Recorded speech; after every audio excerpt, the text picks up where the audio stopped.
Զրուցում են Գորիսի տարածաշրջանի հոգևոր հովիվ Տեր Ահարոն Քահանա Մելքումյանի հետ։ Տերհեր, շատերը նաև եկեղեցուն թիրախավորել իշխանության կողմից պայմանավորում են նրանով, որ դեռ եկեղեցու համար Արցախի հարցը փակ չէ, իսկ Ադրբեջանից պահանջ կա եկեղեցուն դեմ դուրս գալ Հայաստանի իշխանություններից։ Որքանով է սա իրատեսական եւ որքանով կարող է իսկապես Արցախի թեման չփակելու հետ պայմանավորված լինել։ Մենք գիտենք, որ Արցախի թեմը պահպանեց եկեղեցին։ Հիմա որպեսզի մենք ճիշտ հասկանանք, պետք է նայենք տեսնանք Ադրբեջանում ինչ է խոսում օրինակ Ալիևը։ Նա այնտեղ ասում է Հայաստանը պիտի փոխի սահմանադրությունը։ Դրանից հետո այստեղ հայ թշնամին, որ երկիր է ղեկավարում, ասես պիտի Հայաստանում փոխենք սահմանադրությունը։ Փաշազադեն, Ադրբեջանի հետ մոլան, ասեց հայ առաքելական եկեղեցին վտանգ է ներկայացում տարածաշրջանի համար։ Հաջորդ օրը սա արձակվեց եկեղեցու վրա։ Սա զուգադիպություն չի բնականաբար։ Առհասարակ մենք որպեսզի անցնենք թե հաջորդ բանը սա ինչ անելու, պիտի տեսնենք ինչ է խոսում Ալիևը կամ նրանց մոլան։ Սա նրանց բանն է,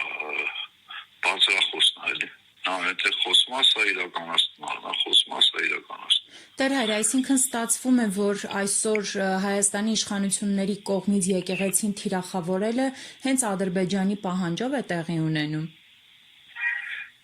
Էնա ջան, ես ասեցի չէ, բարձ երևում է։ Եթե Ադրբեջանի գլխավոր մոլան ասում է հայ առաքելական եկեղեցին վտանգ է ներկայացնում, ու հաջորդ օրը սա հարձակում է եկեղեցու վրա, դա ինչ է նշանակում։ Ակնհայտ է արդեն ամեն ինչ, չէ։ Հիմա ապազգային տարեր են մեր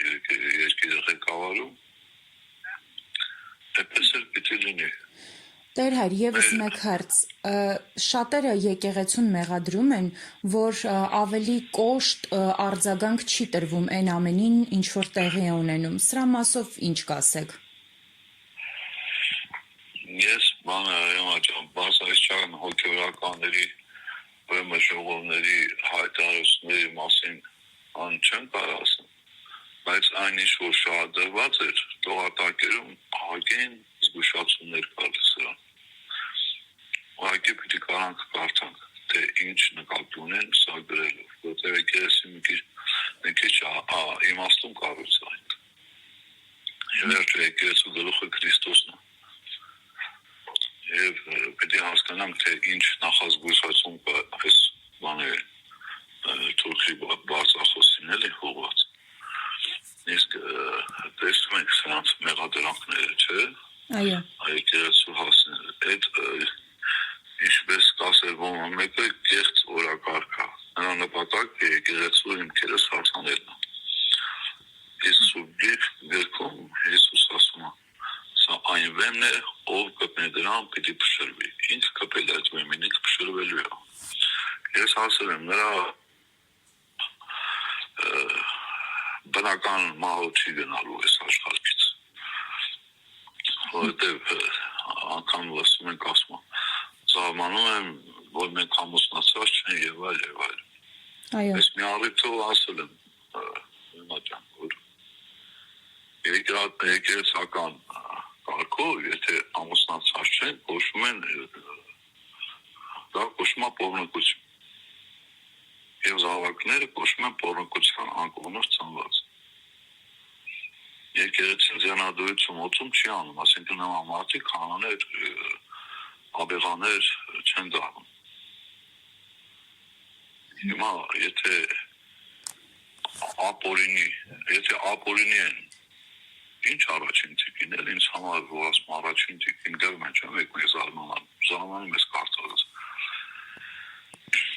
Ասենքն ցանկացած մեկը կարա փողոցից մեկին բռնի, գնա, չգիտեմ, իր անառակություն անի ու ոչ միտեղ չգրանցված ու ասի սա իմ կինն է, այդպես չի լինի։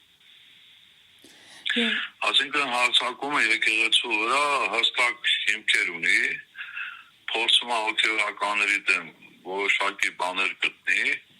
որպեսզի մարդկանց աչքին հիասթափեցնի եկեղեցին։ Բայց եկեղեցին մենակ մարդը չի։ Եկեղեցին ինքը Քրիստոսն է։ Նա շատ մեծ սխալ է գործել, դրա պատասխանը ստանալու է։ Դա Սուրբ Գիրքը ասում է անազգամի կործանումը հանկարծակի է լինում։ Նաև ասում է կործանումից առաջ զորանում է հոգին։ Մենք ասում ենք, չէ, սաղմոսներից բաներ ա դնում։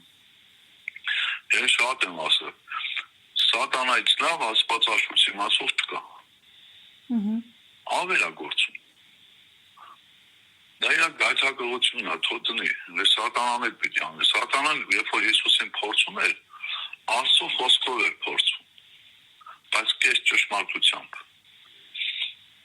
Սա ասում եմ մի լուր աշխարհի։ Նրան երկար կյանք չունի։ Այդքան նզորքի տակից դժվար